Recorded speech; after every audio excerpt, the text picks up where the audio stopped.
Now, this is going to be hot stuff. Welcome back to Harbaugh. Are foreign dollars funding campaign ads in the U.S.? ThinkProgress.org has a report today about the U.S. Chamber of Commerce and the fight for control of Congress. Now, listen to this. Here's what they say. The largest attack campaign against Democrats this fall is being waged by the U.S. Chamber of Commerce, which can raise and spend unlimited funds without ever disclosing any of its donors. A ThinkProgress investigation has found that the Chamber funds its political attack campaign out of its general account, which solicits foreign funding.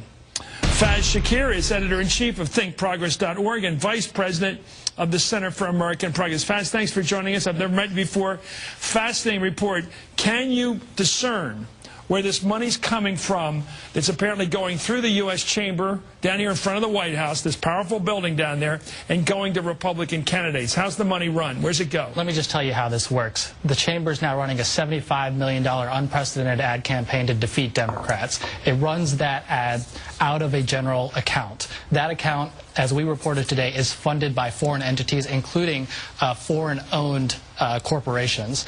We don't know exactly how that money gets transferred, but we know that all that money is going into a central account that is being used for running attack ads. So it's fungible. It goes into a big pile of money and it goes out another door. That's exactly it. Okay. And I think, you know, is there any way they can argue that the money didn't go through that route, it didn't come from that source?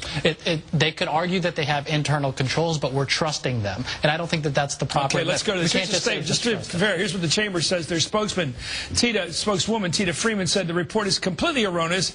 AmChams, which are these American Chamber units around the world, are independent organizations, and they do not fund political programs in the U.S. We have a system in place for ensuring that they are not government-controlled entities. The Chamber is proud to have global companies among our membership. We're careful to ensure that we comply with all applicable laws. No foreign money is used to fund political activities. We want to know what the system is. They claim they have a system. It's not enough to just simply trust them. But you also argue, basically, if you throw a pile of dollars into a pile of dollars, what difference does it make where it came from? Money is fungible. If they're getting foreign funds, it's important for people to know that. I think they're operating as a PAC, Chris. You know how PACs operate. They run ads against candidates. But the difference here is that PACs disclose where they get the money from. Let's talk about the impact. First of all, let's go to the motive. I always like to know why, if we know why. Why would somebody overseas want to give to a congressional campaign in the United States? So free trade? The Chamber operates like a vessel. Health insurers gave them money to run attack ads against health reform while publicly claiming they were supportive of Obama's efforts. Wall Street bailed out banks, said that, oh, you know, we want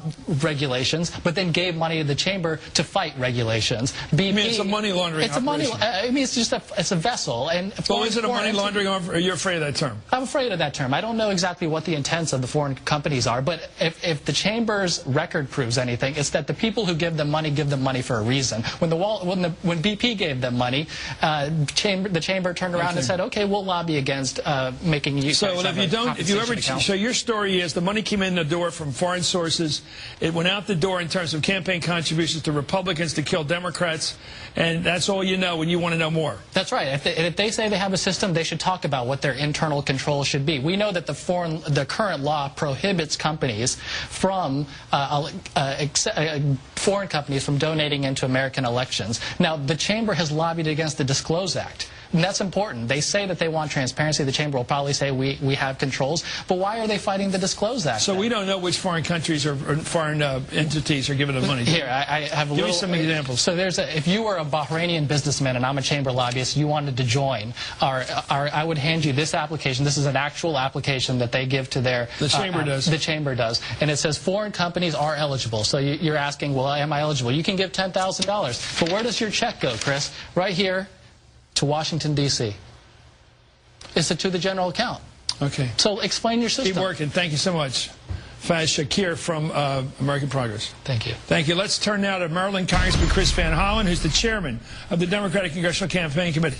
Congressman, what do you make of this charge that the U.S. Chamber of Commerce is basically filtering money from overseas into the pockets of Republican campaigns against your candidates?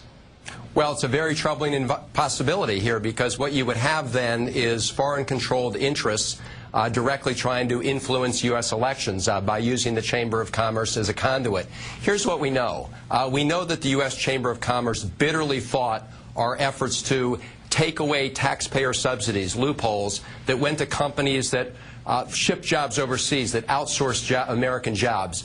we got that passed over their vigorous opposition. And the fact of the matter is their position has been one that serves the interests of overseas profits of multinational corporations over American workers and American jobs. So it's not surprising to see them taking these actions in American elections. But what we're seeing is the potential now that out of this big general fund, they are using it, the foreign contributions as part of it. So we need to get to the bottom of it, and the easiest way to do it is for the chamber to disclose and just tell the voters who's putting the money in. Here's the scary part. You work for an American car company in this country. You work for an American steel company up in Pittsburgh. You're trying to fight for your job. And you find out that somewhere over in Japan or somewhere in Brussels or somewhere, there's some guy with a lot of money sending money over to defeat your Democratic pro-job Senate candidate or House candidate. In other words, they're against free trade. They're against some sort of trade deal. This foreign government that wants that trade deal, that way to open the market in the United States or beat us in some market situation, they're trying to defeat your congressperson. Doesn't that scare you?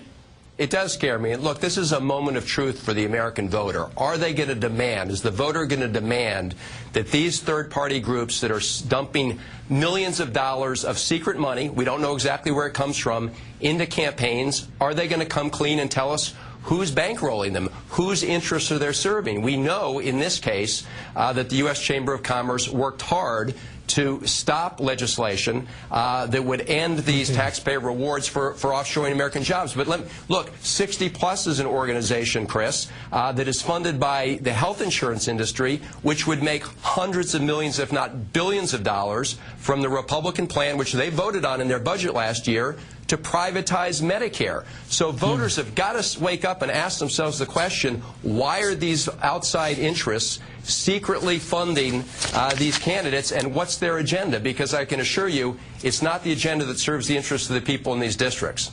How do you get regular people in this country, not far-left people or far-right people, they'll probably vote. How do you get people who are sort of center-left or down-the-middle voters, if you're a Democrat, to get up on the morning of November 2nd and make an effort to vote when they don't have a lot of visceral anger out there? I know the angry people always manage to get to the polling place, but regular people who say, you know, I think Barack's done a pretty good job. I like the health care thing. Let's see how it works. I don't like the tax breaks going only to the rich. They agree with your party, but they do it with less passion than the other side, the haters, do. How do you get them to vote?